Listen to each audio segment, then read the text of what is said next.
All right, Josh Davis, welcome to the Steven Skinner podcast. My pleasure to be here, and thanks for inviting me. Yeah, I think this has been now, I don't know how many months you have been asking to join the podcast, and I think we've done, I don't know, maybe 10 to 15 episodes now. I kind of reached out like 2 or 3 months. I thought that it would be a good idea to tell my story, a little bit about me, what I'm doing, where I've come from, where I've grown up, college, that sort of stuff. So thanks for having me. No, this is awesome. So yeah, let's break into it. Josh Davis is a dad. I know you are a husband, and also we want to talk about this running for office bit. But let's just back up the story. Who is Josh Davis when it comes to a personal level? To give us a little bit of your background and your story, so people can get to know you. All right, so it's a great place to start. So I'm born and bred in Syracuse. I'll be celebrating my double nickel birthday in October. I grew up on the west side, Onondaga Hill. I went to West Hill, graduated in '86, and going in, or the political thing now, what some people know me as is I'm actually culinary educated. So I went to culinary school at Johnson & Wales University, graduated in '88 in an accelerated program. So I was about 19 when I graduated, and I was like, wow, 19 years old. Do I want to get out here in the real world at this time? So I decided I came back and I wanted to do some other further education. So I was going to Oswego State for some business courses. And when I was up there, like every good college student, you need some money. So I walked down to the local Pizza Hut right there, and they hired me on the spot. And I started working there in about 3-4 weeks, and I'm like, wow, this place is a gold mine, right? So once I finished Oswego State, I came back here, worked at a couple other local restaurants, and then I opened my own pizza delivery place on the west side on Park Ave called Slammer's Pizza, which coincidentally, that name came from when I was in Maui at Lahaina, the place that got devastated for the fire. So Slammers came from a bar there because it was like the tequila. So I opened that. I had a couple partners. I did that for about 4 years. The last day I walked out, I said I closed down, was the day of Syracuse playing Kentucky in the national championship. Oh, so man. I gave the key back to the landlord. I said, I'm done. Here it is. Walked up, watched the game. And then from there, I worked out of the American Legion. My parents were giving blood, and they heard the commander talking about that they were looking for a caterer. So I went down there the next day, gave them some menus, had an interview, and I started catering there. Now, in the meantime, this was the early mid-'90s, like 96, 97. Mm-hmm. I would cater any of the parties that would come down there, would rent the Legion, so on and so forth. Well, I had also taken the test to get into the phone company, which at that time was 9X. Well, the local 1123 union would come down there for their union meetings. So, I was calling HR there every couple of weeks to see if they had a job. Then the union kind of was working, and I was hired in May of 1998. Oh my God. And I just literally, my NCS, your net credit service date was actually in August. I was hired in May. My net credit services is August, and I just celebrated my 25th year at Verizon last Sunday. Went like that. So, I am married, 25 years with my wife, 3 children, 4 grandchildren, granddaughters, so I'm outnumbered in the house, but they're awesome. They still live locally in Syracuse, which is something that I like. I mean, how many families can have their kids, grandkids? In fact, one of them lives right next door. Amazing. Our youngest daughter lives in the first house I bought in Strathmore, and then the son lives out in Manlius. So that's quite a treat to have the family around to celebrate holidays. Yeah. So I started about 10 years ago, I started to buy houses and real estate. Someone said, why do you want to do that? And I said, you know what, I think that's just kind of a good investment. So I bought my first house at an auction downtown at the courthouse. And my whole intention was to take it, flip it, and sell it. So you go down there and you start bidding at $1, and I'm not a gambler. Yeah. I don't go to the casino. Yeah. I don't do any of that sort of stuff. But I had such a rush of, okay, 1,000, going once, going twice. So I purchased the house for $30,000. Got a cramp here. And then walk into the house for the first time, sight unseen, and it was a 2-family. And I'm like, all right, so that was the start of me buying houses, and we're up to 13 units. Small, not as successful as you, No. but just enough to keep my gain. All the houses are paid for, so it's just another nice investment. So then about 4 years ago, I kind of was seeing what was happening in the city. My wife and me lived in Manlius for 15 years, and then once the kids graduated and were going to college, I'm like, I want to move back into the city. And she traveled around a lot with her dad because he was vice president of the phone company, and she had never lived in the city before. She was always like a burb girl. And I'm like, let's go ahead and check it out. So I brought her all the places. We settled in Sedgwick, and now it's been 11 years. So I've always had a heart for the city. Then Yes. I kind of was seeing what was going on. Now, for 54 years, I remember when the oil tanks were down at the Inner Harbor. Yep. I remember, Carrier leaving. I remember big corporations that were here and that were getting out of Dodge. All my friends that graduated college, they went south. They went to Charlotte. They went to Raleigh. They were like, okay, there's nothing here in Syracuse. But I had a good job with a phone company. I stuck it out. I really liked it. Now I'm a file installer, so for residential business. Now we're even getting into the 5G, which is a high-speed internet over, the 5G network. So that's a good portion of my life. The telecommunications industry is up and down, but it's supported me and my family and my wife, and it will support until I retire, which I'm not sure when that's going to happen. So to the political thing, I saw what was going on with the city, and I live in the city, and when I ran the first time, I was running when you were running, and that's how we got to meet. It's the lonely, mean streets out there when you're knocking on doors and you're in a neighborhood that you don't really know what's going on, and we did it during COVID. So there was no get-togethers, there was no meetings, everything was shut down, and was knocking on a door hoping someone would come.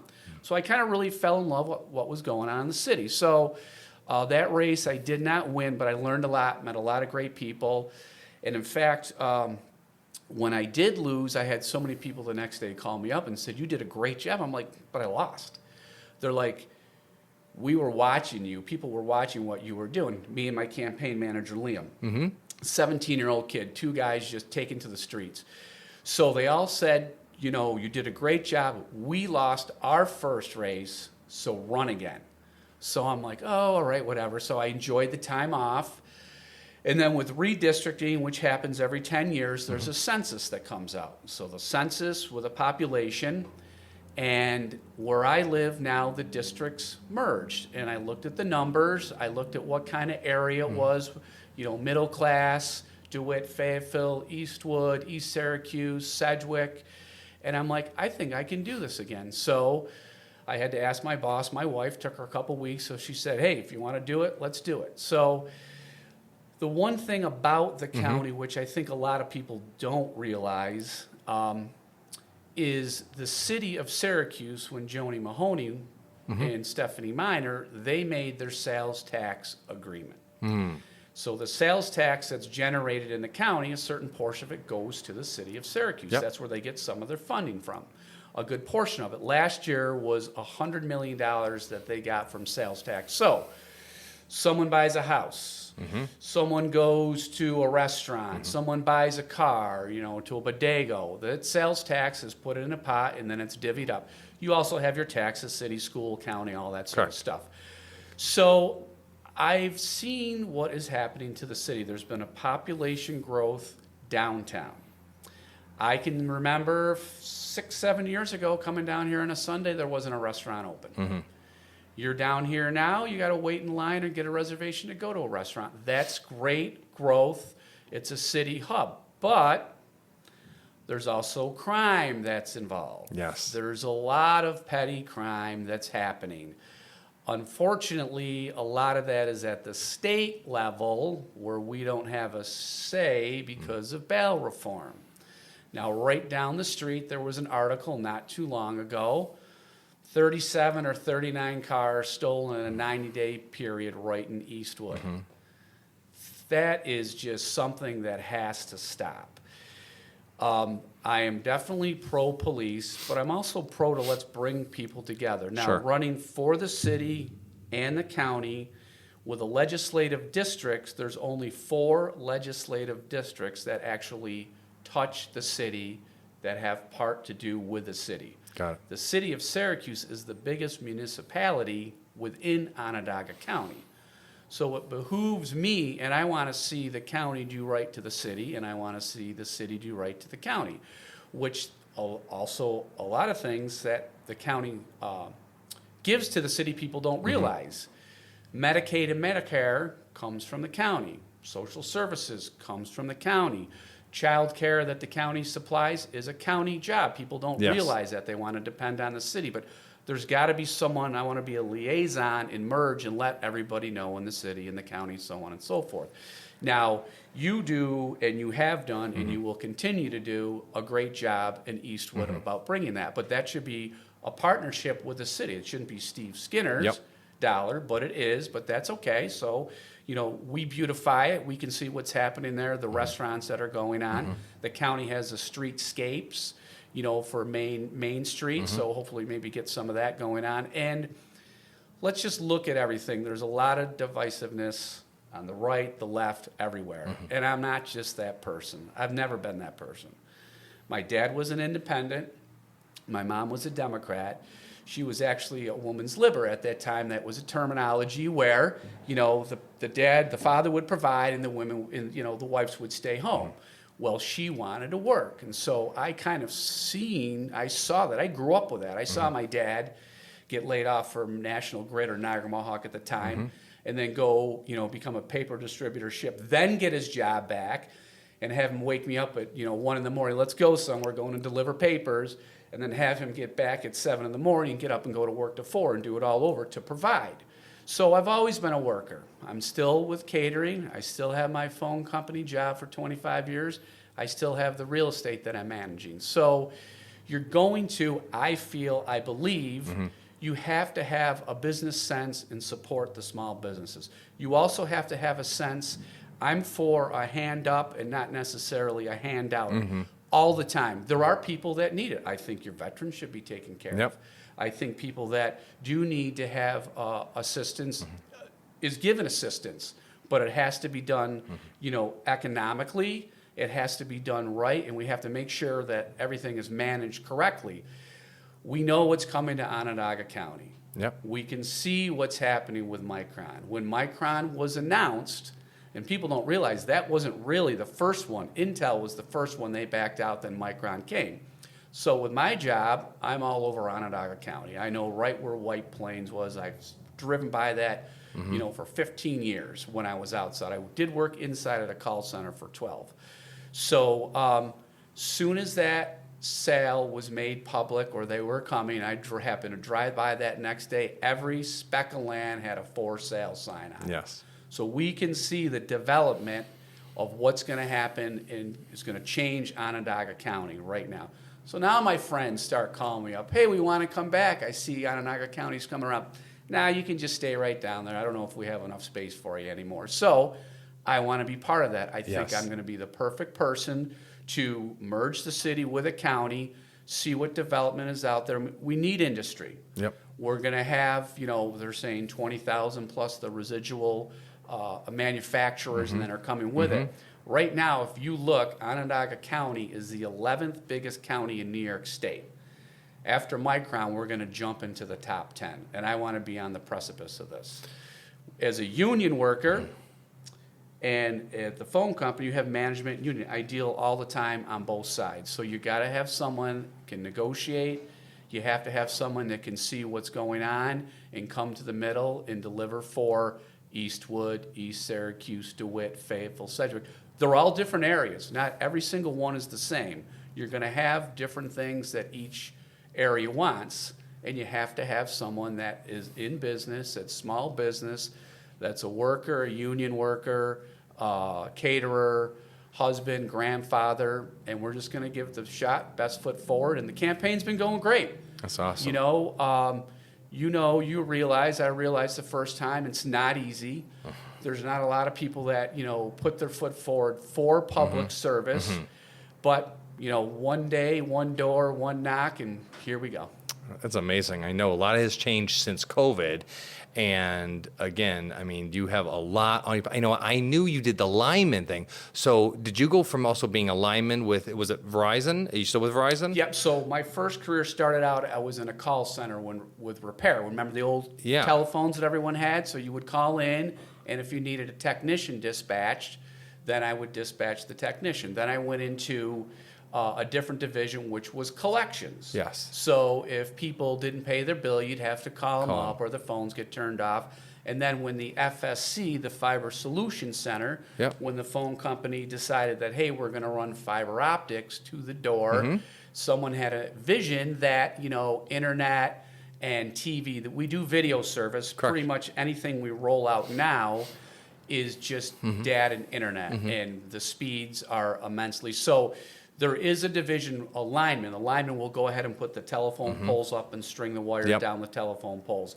I'm an installer and a repair, so I bring the line from the telephone poles to a residence, to a business. I've worked in your building with different businesses. And so is that more your focus now? You do is it because you said you FiOS installer? Is it also doing the line work too and all that? Nope, just the service and repair from the pole to the house. It's amazing. So you did the different facets on it, and I did not know the back history of so much. I know you love food. I know you did catering out, but you were culinary. You did culinary educated. You did. That's what you did. Food into things, which is quite amazing. So, I mean, it's like 4 or 5 lives in one life, and obviously you got a lot of life left here too. Let's just chat a little bit more about the campaign. One is, have you? I think you've done at least one fundraiser. You have another one coming up. I've had 2 fundraisers. I've had one at my house. I've had one at my friend's house, the Pawn Kings, and now my third one with my friend and Congressman Katko is graciously hosting, and that's going to be at Lacey's. That's awesome. The new Lacey's, and I met the new owner, and I was down there, and we remember when that place was open, how awesome it was. So for that to come back to life. And that's coming up when? That's coming September 14th, Thursday, 5:30 to 7. Do you have a Facebook or a website where people can get on? If you go to davisforcountylegislator.com, you can find it right there. But there'll be email blasts going out. Everyone for any different organizations, whether it's the Lincoln Republican Club. Or any county legislator or any committee members within the county, within the city, the West End, Sudanese club that I'm on. So it's really everywhere that can be. And people said, why the independent? And like I said, there's just so much division everywhere. You want to just be right down the middle. And I agree with both sides on certain things, and there's certain things I don't agree on both sides. Sure. And they say there's no I in team, so why can't we all just need to come under a big tent here and get things done? There doesn't need to be you do this or you do that. Let's just get together, and like I said, 30% of the district for county ledges in the city, and I want to be able to provide for the city, and I want to be able to provide for the county, and just see what's going on. Yep. I've said this, and you've heard me say this before. I will be the first to tell you that I don't know everything, but I'll always be the first to tell you I can learn anything. Well, that's awesome. And again, I'm sure on your website, if people want to volunteer, get involved, get a lawn sign probably in the next month. Signs will come. Right after Labor Day. That's how it happens. It's go time. Yep. So you'll have that. So again, what's the website again? One more time. davisforcountylegislator.com. So davisforcountylegislator.com. Again, go to either a volunteer event or a fundraiser event. Get some signs. Get involved on there. Again, love your vision. Love that you're just very driven. Everybody know you're a hard worker as a person. It's everything been in your life. And wife is Liz, right? Yep. A beautiful person there. And again, kids, grandkids. You've done well for yourself. And again, I can see that you want to do well for your district. So again, thank you so much for coming on the Stephen Skinner podcast, sharing a little bit of who Josh Davis is, your vision, and again, best of wishes to you on your run. Thank you. Thanks.